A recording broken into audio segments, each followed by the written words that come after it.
ఎలా ఉన్నారు? This is Kalyani Bhupal. Welcome to my channel అమెరికాలో అమ్మకుటి.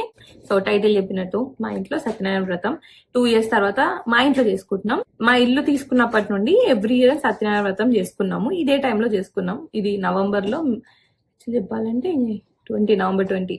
సో మా గృహ ప్రవేశం అయింది. సో ఎవ్రీ ఇయర్ చేసుకున్నాం.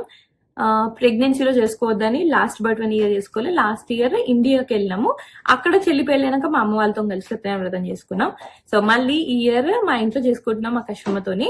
ప్లస్ రేపు కార్తీక పౌర్ణమి అన్నమాట. ఈ రోజు కార్తీక పౌర్ణమి రోజు చేసుకుంటే మంచిది కదా అని చెప్పేసి రేపు చేసుకుంటాం. ఆల్రెడీ వెనకాల డెకరేషన్ అంతా అయింది. డెకరేషన్ స్టార్ట్ అయినాకనే ఇంకా పండుగ ఫీలింగ్ మొదలైంది అనమాట.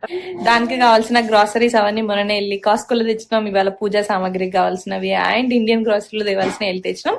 ప్లస్ డెకరేషన్ అయింది అనమాట. డెకరేషన్ వచ్చేసి స్పార్కిల్ డెకోర్ డిలైట్. పర్సనల్ గా తను నాకు తెలుసు, ఇయర్స్ గా తెలుసు అన్నట్టు. So she did it like how I wanted. నాకు నీట్ గా సింపుల్ గా యూనిక్ గా కావాలండే అనమాట అవుట్పుట్. నాకేంటంటే హాల్ మరీ పెద్దది కాదు కాబట్టి మరి ఇట్లా లావుగా అంటే స్పేస్ ఆక్యుపై అవ్వకుండా కావాలి అండ్ కొత్తగా డిఫరెంట్ గా నీట్ గా సింపుల్ గా ఉండాలని అనుకున్నా. That's how she did it.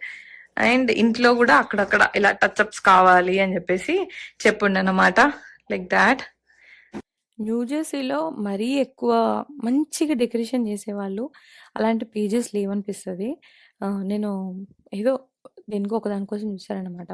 So అప్పుడు నాకు ఎక్కువ దొరకలేదు. అప్పుడు నాకు వీళ్ళకు ఉందని తెలియదు. సో రీసెంట్గా తెలిసినాక చేద్దామని చెప్పేసి అనుకున్నాం. చాలా బాగా చేశారు. వీళ్ళవి చాలా రీజనబుల్గా ఉన్నాయి ప్రైజెస్. మెయిన్గా అవి చూసుకుంటాం కదా మనం ఎంతకు వస్తుంది ఏంటి అన్నది. సో వీళ్ళ స్టార్టింగ్ ప్రైస్ $450 నుండి స్టార్ట్ చేస్తారనమాట. So which is pretty good price అని చెప్తాను. సో అవుట్కమ్ కూడా నాకైతే బాగా నచ్చింది. డీటెయిల్స్ డిస్క్రిప్షన్లో ఇస్తాను చూడండి. సో వ్రతం అంటే మనకు ఉండే థింగ్స్లలో డెకరేషన్ డన్, ప్రిపరేషన్ గ్రాసరీస్ అవన్నీ తీసుకొచ్చి పెట్టేశాము. అండ్ ఇక్కడ లంచ్ కోసం అనేసి అందరినీ లంచ్కి ఇన్వైట్ చేస్తున్నాం అనమాట. వ్రతం ఫాలోడ్ బై. సో దానికోసం ఫుడ్కి మేము వ్రతం మీద కూర్చుంటాం కాబట్టి అన్ని మేమే కుక్ చేయడం కుదరదు కదా. సో